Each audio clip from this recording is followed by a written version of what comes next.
আচ্ছা, আজকে আমরা ডিএনএ ফিঙ্গারপ্রিন্টিং নিয়ে কথা বলবো। এই টপিকটাকে অনেকের কঠিন লাগে, অনেকে ছেড়ে চলে যায়, বোর্ডস নিট সব জায়গায় রয়েছে, খুব ইম্পর্টেন্ট টপিক, কিন্তু সামহাও এটাকে খুব কমপ্লিকেটেড ওয়েতে এক্সপ্লেন করা হয়। সেই জন্য আমার মনে হয় যে স্টুডেন্টরা আরও বেশি এই জিনিসটাকে নিয়ে একটু ভয় টয় পায়। তো আমি আজকে চেষ্টা করব খুব ছোট করে এবং সহজ করে তোদের সামনে তুলে ধরার। তিনটে লাভ হবে তাতে। এক, কনসেপ্টটা বুঝে যাবি। দুই, অনেক বেশি দিন মনে রাখতে পারবি। আর তিন, পরীক্ষায় যা যা প্রশ্ন আসবে সেটাকে সলভ করতে পারবি। এই তিনটেই উদ্দেশ্য আজকের ক্লাসে। তো আগে এটা পড়িয়ে নিই, তারপরে অনেকে ক্র্যাশ কোর্স আর 2024-এর ব্যাপারে মেসেজ করছে, সেগুলো এই ক্লাসটার পরে এক্সপ্লেন করে দেবো। আগে ডিএনএ ফিঙ্গারপ্রিন্টিংটা পড়িয়ে নিই। তো ডিএনএ ফিঙ্গারপ্রিন্টিং সোজা কথায় বললে ডিএনএর একটা স্পেসিফিক প্যাটার্ন, ডিএনএর একটা প্যাটার্ন থাকে যেটাকে আমরা ডিএনএ ফিঙ্গারপ্রিন্টিং বলি। নর্মালি ফিঙ্গারপ্রিন্টিং বলতে এটাকে বোঝায় যেটা তোরা অনেক জায়গায় দিয়েছিস, টিপ ছই দিয়েছিস এবং টিপ ছাপ দিয়েছিস এবং তোর এই জায়গাটার ছবি এসছে। তো ফিঙ্গারপ্রিন্ট জিনিসটাকে এরকম দেখতে, এবং এই ফিঙ্গারপ্রিন্ট খুব ইউনিক হয়। মানে প্রত্যেকটা মানুষের ফিঙ্গারপ্রিন্ট মানে আঙুলের ছাপ আলাদা আলাদা হয়। সেই জন্যই এটাকে আমরা ইউজ করি আধার লিঙ্ক করার সময়, কিংবা সব জায়গায় পরীক্ষার সময় তোর ফিঙ্গারপ্রিন্ট নেয়, ব্যাংকে ফিঙ্গারপ্রিন্ট নেয়, সব জায়গাতে ফিঙ্গারপ্রিন্ট নেয়। কেন? কারণ এই আঙুলের যে রেখার যে প্যাটার্ন সেটা প্রত্যেকটা মানুষের একেবারে আলাদা। একইভাবে ডিএনএর মধ্যেও একটা প্যাটার্ন আছে যেটা প্রত্যেকটা মানুষের ইউনিক, মানে আলাদা আলাদা। সেই জন্য সেই প্যাটার্নটাকে আমরা বলি ডিএনএ ফিঙ্গারপ্রিন্টিং।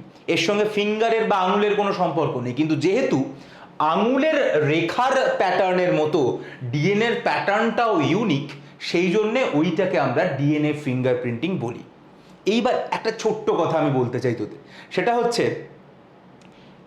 আমাকে যদি বলিস যে এই দুটোর মধ্যে কোনটা বেশি ইউনিক, আমি বলবো নর্মাল ফিঙ্গারপ্রিন্টিং। কেন বল? কারণ পৃথিবীতে এমন মানুষ থাকতে পারে যাদের ডিএনএ প্যাটার্ন বা ডিএনএ এক্স্যাক্টলি সেম, কিন্তু তাদের ফিঙ্গারপ্রিন্ট আলাদা, কিন্তু ডিএনএ প্যাটার্ন এক্স্যাক্টলি সেম। এরকম দুটো মানুষ থাকতে পারে। কিভাবে কিভাবে এরকম কোন দুটো মানুষ থাকতে পারে যাদের ডিএনএ এক্স্যাক্টলি সেম? কাদের সব কিছু সেম হয়? Yes, identical twins. কারণ আইডেন্টিক্যাল টুইন যখন তৈরি হয় তখন এই একটা জাইগোট তৈরি হয়েছিল, এইটার একটা ইকুয়াল ডিভিশন হয়, ইকুয়াল ডিভিশন মাইটোসিস হয়ে দুটো জাইগোট তৈরি হয় এবং সেইখান থেকে দুটো বাচ্চা তৈরি হয়। এবং তোরা জানিস মাইটোসিস ইকুয়াল ডিভিশন মানে এখানেও যা এখানেও তাই, এক্স্যাক্টলি সেম, এক্স্যাক্টলি জিন সেম, সব কিছু সেম। সেই জন্য এই দুটো বাচ্চার DNA profile, DNA pattern exactly same. তাই আইডেন্টিক্যাল টুইন্সের ক্ষেত্রে ডিএনএ ফিঙ্গারপ্রিন্টিং কিন্তু সেম, কিন্তু নর্মাল ফিঙ্গারপ্রিন্ট আলাদা। কারণ ফিঙ্গারপ্রিন্টে যখন পেটের মধ্যে থাকে, কে কিভাবে আঙুলটাকে ভাঁজ করে রেখেছিল সেটা অনুযায়ী ডিপেন্ড করে, এবং এটা প্রত্যেকটা মানুষের আলাদা আলাদা হয়, কোথাও না কোথাও ডিফার করবেই, এক হওয়া সম্ভব নয়। কিন্তু DNA fingerprint is same for identical twins. যাই হোক, এইসব কথা থাক, আমরা এবার আগে সহজ করে বুঝি ব্যাপারটা যে ডিএনএ ফিঙ্গারপ্রিন্টটা কি। ডিএনএ ফিঙ্গারপ্রিন্ট মানে হলো ডিএনএর একটা প্যাটার্ন, একটা প্যাটার্ন। তাহলে প্যাটার্নটা কিরম দেখতে সেটা আগে শুধু শিখে নে, বাকিটা খুব সহজ হয়ে যাবে। আমি মানে পিছন থেকে সামনে আসবো, আমি আগে তোদেরকে মানে উপসংহারটা বুঝিয়ে দেবো, কারণ আমি মনে করি আগে যদি সামারিটা বুঝিয়ে দিই তাহলে কনসেপ্ট এক্সপ্লেন করাটা অনেক ইজি হবে। তাহলে ডিএনএ প্যাটার্ন মানে ডিএনএর একটা প্যাটার্ন আছে। আঙুলের প্যাটার্নকে কিরকম দেখলি, ফিঙ্গারপ্রিন্টকে এরকম দেখতে, ডিএনএ প্যাটার্নকে কিরকম দেখতে, এবার দেখ দেখ ডিএনএর প্যাটার্ন বলতে আমি স্পেসিফিক্যালি মেন করতে চাইছি ডিএনএর মধ্যে একটা জিনিস রয়েছে, আমি পরে আসছি, আগে জিনিসটার নাম বলি। জিনিসটার নাম হলো ভিএনটিআর। ডিএনএর মধ্যে বা ক্রোমোজোমের মধ্যে ভিএনটিআর বলে একটা জিনিস থাকে, ঠিক আছে? ডিএনএ ফিঙ্গারপ্রিন্ট মানে এই ভিএনটিআর এর প্যাটার্ন। সোজা কথায় ডিএনএ ফিঙ্গারপ্রিন্ট মানে এই ভিএনটিআর এর প্যাটার্ন। কিরকম ব্যাপারটা? ধর, তোরা জানিস যে আমাদের বডিতে প্রত্যেকটা ক্রোমোজোম জোড়ায় জোড়ায় থাকে, অর্থাৎ 1 নম্বর ক্রোমোজোম দুটো রয়েছে, 2 নম্বর ক্রোমোজোম দুটো রয়েছে, 3 নম্বর দুটো রয়েছে, এভাবে টোটাল 22টা ক্রোমোজোম রয়েছে এবং লাস্টে XY রয়েছে, মানে ওটাও দুটো রয়েছে। একটা আসে বাবার থেকে, একটা আসে মায়ের থেকে। অ্যাজ ফর এক্সাম্পল ধরে নিলাম আমি আমাদের 5th ক্রোমোজোমটাকে নিচ্ছি, এটা কোনো একটা মানুষের 5th ক্রোমোজোম, বা ধর আমার 5th ক্রোমোজোম। তাহলে আমার 5th ক্রোমোজোম কতগুলো রয়েছে? আমার 5 নম্বর ক্রোমোজোম দুটো রয়েছে, এটা একটা, এটা একটা, কারণ প্রত্যেকটা ক্রোমোজোম জোড়ায় জোড়ায় থাকে, একই রকম দেখতে, জাস্ট আলাদা এখানে লাগছে, বাট দুটো সেম ক্রোমোজোম। তাহলে এটাও 5 নম্বর ক্রোমোজোম, এটাও 5 নম্বর ক্রোমোজোম। একটা এসছে বাবার থেকে আমার, একটা এসছে মায়ের থেকে আমার। ঠিক আছে, এই যে দুটো ক্রোমোজোম, এদেরকে এই জন্য আমরা বলি হোমোলোগাস ক্রোমোজোম। এগুলো জেনেটিক্সের জিনিস, আমি এখানে এক্সপ্লেন করছি না, তবে বুঝতে নিশ্চয়ই পারছিস যে হোমোলোগাস ক্রোমোজোম মানে কি, এই যে জোড়ায় জোড়ায় যে দুটো ক্রোমোজোম রয়েছে, তার একটা এসছে বাবার থেকে, একটা এসছে মায়ের থেকে, তাদেরকে আমরা হোমোলোগাস ক্রোমোজোম বলি। এদের মধ্যে ভিএনটিআর থাকে। অ্যাজ ফর এক্সাম্পল, আমি তোকে যদি বলি যে ধরে নিলাম এই যে মানে বাবার থেকে যেটা এসছে সেখানে 1 2 3 4 5টা ভিএনটিআর রয়েছে। ভিএনটিআর কি, কেন, সব পরে আসবো, আগে ব্যাপারটা বুঝে নে। এখানে 5টা টোটাল ভিএনটিআর রয়েছে, আর মায়ের থেকে যে 5 নম্বর ক্রোমোজোমটা এসছে সেখানে দুটো ভিএনটিআর রয়েছে। এটা হয়, ভিএনটিআর প্রত্যেকটা জায়গায় আলাদা আলাদা থাকে, একও থাকতে পারে আলাদাও থাকতে পারে, এরকম কিছু ব্যাপার নেই। এখানে দেখালাম যে এখানে 5টা রয়েছে, এখানে দুটো রয়েছে, হতেই পারে, ব্যাপারটা অ্যাকচুয়ালি হয়, আলাদা আলাদা হয়। এইবার তাহলে ডিএনএর প্যাটার্ন মানে কি? আঙুলের প্যাটার্নকে কিরকম দেখেছিস দেখতে, এবার ডিএনএর প্যাটার্নকে কিরকম দেখতে দেখ। ডিএনএর প্যাটার্ন বেসিক্যালি হলো আমরা একটা মেশিনের মধ্যে এই প্যাটার্নটাকে আঁকবো। মানে ডিএনএ প্যাটার্ন বলতে কি বোঝায় দেখ, আমি 5 নম্বর ক্রোমোজোমের ডিএনএর প্যাটার্ন আঁকবো, কিরকম দেখতে হবে সেই জিনিসটা দেখ। এটা একটা মেশিন, এটা একটা অনেকটা এক্সরে মেশিনের মতো, যার মধ্যে দিয়ে এক্সরে যায় বা রেডিয়েশন যায়। তো এখানে এরকম স্কেল করা রয়েছে, ধর 1 থেকে 10 অব্দি স্কেল করা রয়েছে, 1 2 3 4 5 6 7 8 9 10, মানে এটা 1 2 3 4 5 6 7 8 9 10, এরকমভাবে স্কেল করা রয়েছে। এটা একটা মেশিন। এই মেশিনে আমি যদি 5 নম্বর ক্রোমোজোমের প্যাটার্ন আঁকি, 5 নম্বর ক্রোমোজোমের ডিএনএ ফিঙ্গারপ্রিন্ট আঁকি, তাহলে সেটা দেখতে হবে সিম্পলি এরকম। 5 আর 2 রয়েছে, তাই 2 নম্বর আর 5 নম্বরে তুই এরকম দুটো দাগ দেখতে পাবি, দ্যাট ইজ ডিএনএ ফিঙ্গারপ্রিন্ট। এটাই হলো ডিএনএ ফিঙ্গারপ্রিন্ট। 5 নম্বর ক্রোমোজোমের ডিএনএ ফিঙ্গারপ্রিন্ট হলো এটা। এবার আমি তোদেরকে একদম ক্লিয়ার করে দিচ্ছি ব্যাপারটা। ধর আমি একটা খুন হয়েছে, একটা ক্রাইম সিন, একটা খুন হয়েছে। ক্রাইম সিনে আমি কিছু সেল পেয়েছি, কারণ যে অপরাধী এসছে সে তো কোথাও না কোথাও ছুঁয়েছে, কিছু না কিছু হয়েছে, তার কোনো না কোনো সেল আমি পেয়েছি, তার কোনো বডির কোনো একটা কোষ পেয়েছি আমি। তো সেখান থেকে আমি ক্রোমোজোম এক্সট্র্যাক্ট করেছি এবং তার ফিঙ্গারপ্রিন্ট প্যাটার্ন আমি এঁকেছি। ধরে নিলাম ফর ক্রোমোজোম নাম্বার 1 2 আর 3, এই 3টে ক্রোমোজোম আমি পেয়েছি ভালো। অনেক ক্রোমোজোম ধর নষ্ট হয়ে গেছে, 3টে ভালো ক্রোমোজোম আমি পেয়েছি, 1 2 আর 3। এই 1 2 আর 3 যে 3টে ক্রোমোজোম পেয়েছি, ওর প্যাটার্নটা আমি এঁকেছি। কিরমভাবে প্যাটার্ন আঁকি? প্যাটার্ন মানে তোদের অলরেডি বলেছি, ধর 1 এইভাবে স্কেল করা রয়েছে, 3 4 5 6 7 8 9 10, এভাবে স্কেল করা রয়েছে 1 2 3 4 5 6 7 8 9 10।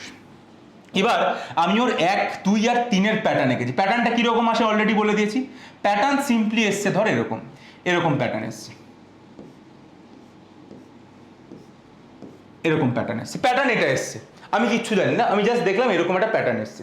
তাহলে এইটা হচ্ছে আমাদের যে অপরাধী বা যে খুনটা করেছে তার ডিএনএ প্যাটার্ন হচ্ছে এটা। বোঝা গেল? এইবার পুলিশ মানে অনুসন্ধান করেছে, করে একজনকে মনে করেছে যে এই খুন করতে পারে। এবার যাকে খুন করতে পারে মনে করেছে, তার সেল নিয়েছে, তার ক্রোমোজোম নিয়েছে, তার 1 নম্বর ক্রোমোজোম নিয়েছে, তার ক্রোমোজোম 1 নিয়েছে, তার ক্রোমোজোম 2 নিয়েছে, তার ক্রোমোজোম 3 নিয়েছে। ঠিক আছে, তারও 3টে ক্রোমোজোম নিয়ে নিয়েছে, কারণ আমাদের কাছে 3টে ক্রোমোজোমই ছিল। ওই ক্রাইম সিন থেকে আমরা 3টে ক্রোমোজোম পেয়েছিলাম, তো আমরা যাকে অপরাধী ভাবছি তারও আমরা 3টে ক্রোমোজোম নিয়ে নিয়েছি। এবার ক্রোমোজোম 1 মানে কি, দুটো করে রয়েছে না, প্রত্যেকটা দুটো করে রয়েছে। ক্রোমোজোম 1 মানে প্রত্যেকটা দুটো করে রয়েছে। আমরা কি দেখলাম? আমরা দেখলাম যে ক্রোমোজোম 1 আমরা যাকে অপরাধী মনে করছি তার দুটো ক্রোমোজোম 1 রয়েছে, একটা বাবার থেকে এসছে, একটা মায়ের থেকে এসছে, একটা বাবার থেকে এসছে, একটা মায়ের থেকে এসছে, একটা বাবার থেকে এসছে, একটা মায়ের থেকে এসছে। ক্রোমোজোম 1-এ বাবার থেকে যে ক্রোমোজোমটা এসছে দেখলাম তার মধ্যে দুটো ভিএনটিআর রয়েছে, আর যেটা মায়ের থেকে এসছে সেখানে 6টা ভিএনটিআর রয়েছে। ঠিক আছে, নম্বর ক্রোমোজোমে যে বাবার থেকে এসেছিল সেখানে 3টে ভিএনটিআর রয়েছে, আর যে মায়ের থেকে এসেছিল তার 4টে ভিএনটিআর রয়েছে। ক্রোমোজোম 3 এ যে বাবার থেকে এসেছিল যেটা, সেখানে 5টা ভিএনটিআর রয়েছে, আর যেটা মায়ের থেকে এসেছিল সেখানে 7টা ভিএনটিআর রয়েছে। তাহলে আমরা এবার এর একটা প্যাটার্ন আঁকবো, একই রকমভাবে একটা প্যাটার্ন আঁকবো। 1 2 3 4 5 6 7 8 9 10 এভাবে আঁকবো। 1 2 3 4 5 6 7 8 9 10। প্যাটার্নটা আঁকলে কিরকম আসবে? 2 আর 6, 3 আর 4, 2 আর 6, 3 আর 4, 5 আর 7। যদি দেখিস এক্স্যাক্টলি সেম, তার মানে দুটো ডিএনএ প্যাটার্ন ম্যাচ করলো, দুটো ডিএনএ ফিঙ্গারপ্রিন্ট ম্যাচ করলো, এবং আমি বুঝলাম যে এই ব্যক্তিটাই অপরাধী, কারণ এর প্যাটার্নটাই ম্যাচ করেছিল। 2 3 4 5 6 7 এসছে একটা প্যাটার্ন, এখানেও 2 3 4 5 6 7 প্যাটার্ন এসছে, তার মানে দুটো ম্যাচ করে গেল এবং এ হয়ে গেল অপরাধী। দিস ইজ ডিএনএ ফিঙ্গারপ্রিন্ট, এবং এটাই হচ্ছে ব্যাপার, এইটাই হচ্ছে অ্যাজ সিম্পল অ্যাজ দ্যাট। মানে ভিএনটিআর এর কাউন্ট যেটা, সেটাকে আমরা ফেলি, সেটা দিয়ে একটা প্যাটার্ন তৈরি হয় এবং সেই প্যাটার্নকে আমরা ম্যাচ করাই। আমার মনে হয় আর বুঝতে অসুবিধা নেই। এইবার শুধু যেটা বোঝাবো, যাতে থিওরিটিক্যালি যেটা বলবো, যে এই প্যাটার্নটা আসে কিভাবে, মানে আলটিমেটলি প্যাটার্নটা এলো কিভাবে, সেইটা এবার শুধু বলবো। তো সেইটা বলার জন্য জাস্ট আমি দুটো কথা বলতে চাই। সেটা হচ্ছে যে ডিএনএ ফিঙ্গারপ্রিন্ট যেটা,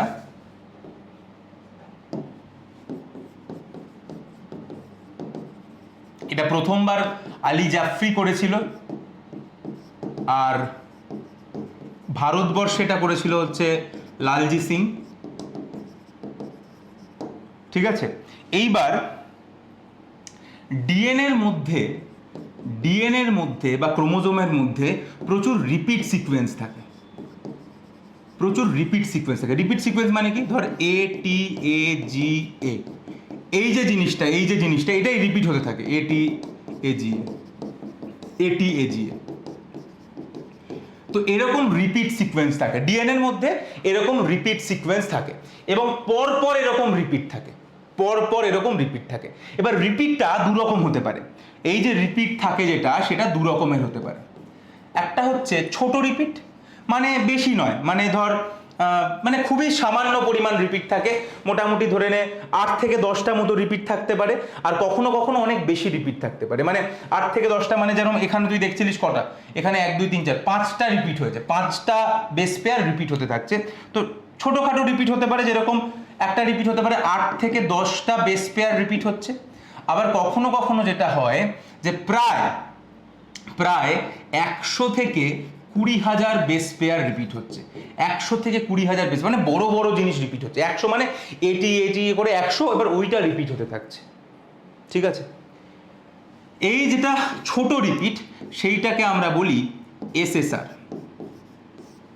যেটা ছোট রিপিট সেইটাকে আমরা বলি হচ্ছে SSR মানে হচ্ছে সিম্পল সিকোয়েন্স রিপিট। আর যেটা এত বড় বড় রিপিট, মানে 100টা বেস পেয়ার ওটা রিপিট হচ্ছে, বা 1000 বেস পেয়ার, মানে AG করে 1000 হলো, ওইটা রিপিট হচ্ছে, সেইটাকে আমরা বলি VNTR। So this is our VNTR, যার পুরো নাম হচ্ছে variable number of tandem repeat. Tandem মানে পরপর, যেহেতু এটা পরপর থাকে তাই সেটাকে আমরা বলি variable number of tandem repeat. বোঝা গেল? এই হচ্ছে দুটো ব্যাপার। এইবার আমরা কি করে ডিএনএ ফিঙ্গারপ্রিন্টটা করি? তাহলে একটা ডিএনএকে সবার আগে আমাকে যে ডিএনএটাকে নিয়ে আমি যার প্যাটার্ন বার করতে চাইবো, সবার আগে আমাকে সেই ডিএনএটাকে বার করতে হবে। তো ফার্স্ট আমি যেটা করব, ডিএনএটাকে আইসোলেট করব। 2, সোজা কথায় বললে আমার ভিএনটিআরটাকে বার করতে হবে। ভিএনটিআর পোর্শনটাকে আমাকে আলাদা করতে হবে। অ্যাজ ফর এক্সাম্পল, ধর এইটা আমার ক্রোমোজোম, এইটা একটা আমার ক্রোমোজোম। এই ক্রোমোজোমের মধ্যে এখানে ভিএনটিআর আছে। এরকম ভিএনটিআর যখন থাকে পরপর থাকে, এই জন্য এটার নামে হচ্ছে ট্যান্ডেম রয়েছে। তার মানে এই রিপিটটা এরকম পরপর রিপিট হচ্ছে। তাহলে কবার পরপর রিপিট হয়েছে? 1 2 3 4 5 6, তার মানে পরপর 6খানা এরকম রিপিট হয়েছে, 6বার রিপিট হয়েছে। ছবার এই জিনিসটা রিপিট হয়েছে। তাহলে এই সেগমেন্টটাকে আমাকে আলাদা করতে হবে। আমি সেটাই বলেছিলাম যে আমি কি করবো, আমি এই জিনিসটাকে ম্যাচ করে, তাহলে এই জিনিসটাকে আমাকে আলাদা করতে হবে, এই জিনিসটাকে কিন্তু ফেলবো মেশিনের ওপর, এই জিনিসটাকে আলাদা করতে হবে। অ্যাডভান্টেজ হচ্ছে সবসময় যেখানে ভিএনটিআর থাকে তার দুদিকে কাটার জায়গা থাকে, দুদিকে কাটার জায়গা থাকে। কে কাটে? কে সবাই জানি কাটে কে, ডিএনএ কে কাটে কে? ইয়েস, রেস্ট্রিকশন এন্ডোনিউক্লিয়াস কাটে। তার মানে দুদিকে রেস্ট্রিকশন এন্ডোনিউক্লিয়াসের জায়গা থাকে যে কাটতে পারে, যে কাটতে পারে। তাহলে ভিএনটিআর কে আলাদা করে নেওয়ার খুব সহজ উপায় হচ্ছে জাস্ট তুই রেস্ট্রিকশন এন্ডোনিউক্লিয়াস দিয়ে ডিএনএ কে ডাইজেস্ট করিয়ে দে, তার মানে ডিএনএর ভিএনটিআরটা আলাদা হয়ে যাবে। এইবার যখনই তুই ডিএনএ ডাইজেশন করাবি তখন তো অ্যাকচুয়ালি শুধু এটা বেরোবে না, তিনটে ফ্র্যাগমেন্ট চলে আসবে, দেখতেই পাচ্ছিস, একটা উপরের ফ্র্যাগমেন্ট চলে আসবে, একটা এই ভিএনটিআর এর ফ্র্যাগমেন্ট চলে আসবে, একটা নিচের বড় ফ্র্যাগমেন্ট চলে আসবে। আমার তো সব কটা দরকার নেই, আমার শুধু এইটাকে দরকার। তার মানে আমাকে ডিএনএ কে এবার আলাদা করতে হবে, বাঁচতে হবে, আমি শুধু এটাকে চাই। আমরা আলাদা করি কি করে ডিএনএ কে? ইয়েস, ইলেকট্রোফোরেসিসের মাধ্যমে। তাহলে আমরা ডিএনএ ইলেকট্রোফোরেসিস করব। ডিএনএ ইলেকট্রোফোরেসিস মানে কি? ডিএনএ নেগেটিভলি চার্জ হয়, তাই এদিকে আমি পজিটিভ চার্জ দিয়ে দেবো, এদিকে নেগেটিভ চার্জ, এবং এখান দিয়ে আমি ডিএনএ ছেড়ে দেবো। আমার এটার যে সাইজ আমি জানি আগে থেকে যে আমার ভিএনটিআর এর সাইজ কত, তাহলে যেই আমি কারেন্টে ফেলে দেবো প্রত্যেকটা ডিএনএ সেগমেন্ট আলাদা হয়ে যাবে। এবং এবং আমি আগে থেকেই জানবো যে আমার ভিএনটিআর কোন জায়গাটা থাকতে পারে, সেই জায়গাটা থেকে আমি আমার ভিএনটিআরটাকে কালেক্ট করে নেবো। তার মানে সোজা কথায়, মানে আমি যখন রেস্ট্রিকশন এন্ডোনিউক্লিয়াস দিলাম তখন তো তিনটে ফ্র্যাগমেন্ট হয়ে গেল, সব একসাথে রয়েছে, তাহলে আমাকে সবার আগে এদেরকে আলাদা করতে হবে। সেই জন্য আমি ডিএনএ ইলেকট্রোফোরেসিস বা জেল ইলেকট্রোফোরেসিস করলাম। ঠিক আছে। 4 নম্বর, ডিএনএ মানে কিন্তু সবসময় মাথায় রাখবি ডবল স্ট্র্যান্ড।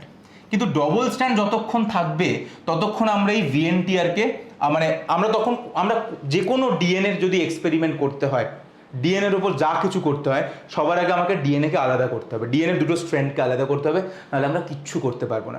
সেই জন্য ইলেকট্রোফোরেসিস করে আমি আমার ভিএনটিআর এর সেগমেন্টটা পেয়ে গেলাম, কিন্তু আমাকে যদি ফার্দার এক্সপেরিমেন্ট করতে হয় তাহলে আমাকে সেটা ডিন্যাচুরেশন করাতে হবে, আমার সেটা ডিন্যাচুরেশন করাতে হবে, মানে ডিএনএ দুটো স্ট্র্যান্ডকে আলাদা করতে হবে। খুব ভালো কথা। এরপরে কি করব? এরপরে আমি ওটাকে একটা পেপারের উপর নেব, একটা এরকম নাইট্রোসেলুলোজ পেপারের উপর আমি ওটাকে নেব। একটা নাইট্রোসেলুলোজ পেপারের উপর আমি আমার যে সেগমেন্ট, আমার যে ডিএনএর ভিএনটিআর গুলো, সেই ভিএনটিআর গুলোকে আমি একটা নাইট্রোসেলুলোজ পেপারের উপর নেব। কিভাবে নিই? কিভাবে নিই? যে প্রসেসটার মাধ্যমে নিই তাকে আমরা বলি সাদার্ন ব্লটিং, তাকে আমরা বলি সাদার্ন ব্লটিং। সবসময় মাথায় রাখবি ডিএনএ কে নিয়ে যে কাজ করে সেটা হচ্ছে সাদার্ন ব্লটিং, এটা সবসময় মাথায় রাখবি। জাস্ট এখানে বলে দিই, আরএনএ কে যে নিয়ে যে কাজ করে তাকে আমরা বলি নর্দার্ন ব্লটিং, আর প্রোটিনকে নিয়ে যে কাজ করে তাকে আমরা বলি ওয়েস্টার্ন ব্লটিং।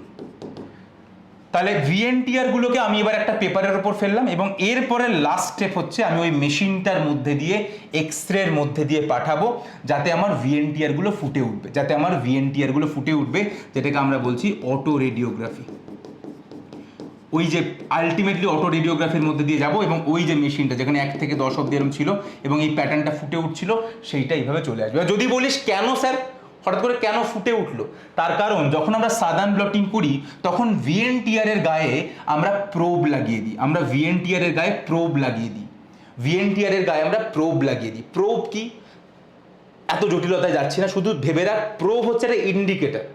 প্রোবের গায়ে রেডিও অ্যাক্টিভ জিনিস থাকে, প্রোবের গায়ে রেডিও অ্যাক্টিভ জিনিস থাকে, এবং সেইটা আমরা ভিএনটিআর এর সঙ্গে লাগিয়ে দিই। তার ফলে যখন আমরা ওটাকে এই মেশিনের মধ্যে ঢোকাবো তখন ভিএনটিআর গুলোর গায়ে আলো জ্বলে উঠবে। সোজা ভাষায় বললে এটা, সোজা ভাষায় বললে এটা। তাহলে আমি কি বললাম? শুরুতে যেটা বললাম সেটা যদি বুঝে গিয়ে থাকিস, বাকিটা না বোঝার মধ্যে কিছু নেই, বাট দিস ইজ থিওরিটিক্যাল। তাহলে আমরা কি করে প্যাটার্নটা আনছি? সবার আগে যে ডিএনএটা প্যাটার্ন আনবো সেটাকে আমরা আইসোলেট করব, তারপরে ভিএনটিআরটাকে আমি আলাদা করার চেষ্টা করবো, মানে ওই জায়গাটাকে আমি কাটবো বাই রেস্ট্রিকশন এন্ডোনিউক্লিয়াস। কিন্তু রেস্ট্রিকশন এন্ডোনিউক্লিয়াস দিয়ে কাটলে আমার তো অনেক ফ্র্যাগমেন্ট পাবো, শুধু তো এটা পাবো তাই নয়, অনেক ফ্র্যাগমেন্ট পাবো। আমার শুধু ভিএনটিআরকে চাই, সেই জন্য এরপরে আমরা ডিএনএটাকে আলাদা করবো বাই ইলেকট্রোফোরেসিস। আলাদা করার পরে আমার কাজ করতে হলে ডিএনএকে ডিনেচার করতে হয়, তারপরে আমরা ডিএনএ ডিন্যাচুরেশন করব। ডিএনএ ডিনেচার করার পরে আমরা ডিএনএর সাথে প্রোব লাগাবো এবং একটা নাইট্রোসেলুলোজ পেপারে নেব, যে প্রসেসটার নাম হলো southern bloating. Southern bloating, southern bloating এর মাধ্যমে ডিএনএর গায়ে বা ভিএনটিআর এর ওই সেগমেন্টগুলোর গায়ে আমরা একটা করে প্রোব লাগাবো এবং ওটাকে একটা নাইট্রোসেলুলোজ পেপারে নেব। প্রোবের কাজ কি? প্রোবের কাজের পরের পার্টে আসবে অটো রেডিওগ্রাফি, যেখানে আমরা ওই মেশিনটার ওপর ফেলবো এবং প্রোব লাগানো ভিএনটিআর এর গায়ে আলো জ্বলে উঠবে। কারণ এই মেশিনটা একটা রেডিওগ্রাফি, মানে এর মধ্যে দিয়ে এক্সরে যায়। তো যখনই একটা রেডিয়েশন যাবে তখন এই রেডিও অ্যাক্টিভগুলো জ্বলে উঠবে এবং ভিএনটিআর এর ওই প্যাটার্নটা আমরা পেয়ে যাব। So this is how you do DNA fingerprinting. আমার মনে হয় জটিলতা শেষ, কমপ্লিকেশন শেষ, সব কিছু শেষ। আর জাস্ট এক্সট্রা দুটো ইনফরমেশন বললাম, সাদার্ন ব্লটিং ডিএনএর ক্ষেত্রে, নর্দার্ন আরএনএর ক্ষেত্রে, আর ওয়েস্টার্ন প্রোটিনের ক্ষেত্রে। তাই সাদার্নটা শুধু মনে রাখিস, উল্টোটা আরএনএ পেয়ে যাবি, আর তাহলে একটাই পড়ে থাকে ওয়েস্টার্ন, সেটা প্রোটিন, সেটার মধ্যে কোনো সমস্যা হবে না। তো that is about the DNA finger printing. এই জায়গাটা আমার মনে হয় কমপ্লিকেটেড, তবে আমি কতক্ষণ এটা পড়ালাম, কতক্ষণ করলাম এটা মোটামুটি, হ্যাঁ মানে 18 মিনিটের মধ্যে আমি এটাকে বোঝানোর চেষ্টা করলাম। যাই হোক, এইটা গেল। ক্র্যাশ কোর্স নিয়ে আমরা খুব সিরিয়াস, আমি যেটা তোদের বলতে চাইছি, মানে ওখানে আমরা কোনো রকম লুজ কিচ্ছু করতে চাইছি না, খুব খুব মানে আমরা আমাদের 100% দিতে চলেছি সেখানে, ঠিক আছে? মানে 90টা মতো লাইভ ক্লাস হবে, ঠিক আছে? ডাউট ক্লিয়ারিংটাকে আমরা খুব স্ট্রং করব, তার সাথে মক টেস্ট নেব, চ্যাপ্টার ভেঙে মক টেস্ট নেব, এবং তারপরে 5টা গ্র্যান্ড মক টেস্ট নেব। একটা মক টেস্টের ব্যাপারে একটা সারপ্রাইজ থাকতে পারে, যেটা এখনও অ্যানাউন্স করার সময় হয়নি, করে দেবো। বাট নিট 2022-এর ক্র্যাশ কোর্স নিয়ে মানে আমরা খুব সিরিয়াস, মানে আমরা আমাদের অল আউট দেবো, এবং আমরা চাইবো যে যারাই এই ক্র্যাশ কোর্সে আসছে তারা যাতে অ্যাটলিস্ট 600 সিকিউর করতে পারে, যাতে 600 সিকিউর করতে পারে। এবং যেহেতু আমরা পুরোটা পড়াবো, তাই এই এবং সময়টা অনেকটা, 2-2.5 মাস খুব কম সময় নয়। তাই 2-2.5 মাস যদি কেউ লড়াই করে এবং আমরা যেটা করিয়ে যাচ্ছি সেটা যদি করে, কারণ আমরা প্রায় সপ্তাহে 5 দিন ক্লাস হবে, তো দেয়ার আর চান্সেস, এবং আমরা খুব এক্সাইটেড এই ক্র্যাশ কোর্সটা নিয়ে। এটা গেল নিট 2022-এর কথা। আর নিট 2024 সবে যারা মাধ্যমিক দিয়েছে তাদের তো শুরু হবে 16ই মে থেকে। প্রথমে খুব স্লোলি আমরা শুরু করি, খুব একটা চাপ নিই না, কারণ ওই গ্যাপটাকে কভার করতে হবে, যেটা করে না। সবাই সায়েন্স নিয়ে পড়তে যায়, শুরুর দিনই শুরু করে দেয় এবং লোকে ভয় পেয়ে যায় বা দূরে চলে যায়, সেটা করবো না। খুব স্লোলি শুরু করা হবে, কারণ কনসেপ্ট হচ্ছে আলটিমেট জিনিস, যেটা তোকে বোর্ডসেও ভালো নাম্বার পাওয়াবে, নিটও ক্র্যাক করাবে একবারে।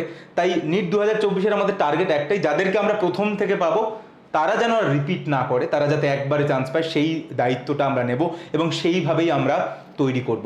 তোরা নিশ্চয়ই যারা পড়ে তারা নিশ্চয়ই জানে আমাদের প্যাটার্নটা একটু আলাদা, বাকিদের মতো অতটা একরকম নয়, আমরা একটু অন্যভাবে কাজ করি। তো দ্যাট ইজ দ্য থিং।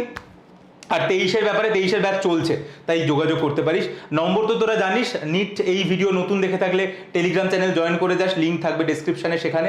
আর অ্যাডমিশনের জন্য যে কোর্সগুলোর কথা বললাম সেটার নম্বরও তোরা সবাই জানিস, নতুন কিছু নয়, তবুও লিখে একবার নিচেও লিখে দেবো, এখানেও একবার লিখে দিই। নম্বরটা হচ্ছে 933300545553। তোর নাম লিখে আর তুই কোন কোর্সটায় এনরোল করতে চাইছিস, ক্র্যাশ কোর্স বা 24 বা 23, সেটা লিখে হোয়াটসঅ্যাপ করলে যোগাযোগ করে নেওয়া হবে। That is the thing. DNA fingerprint বলা হলো এবং বাকি ডিটেলসও বলে দিলাম।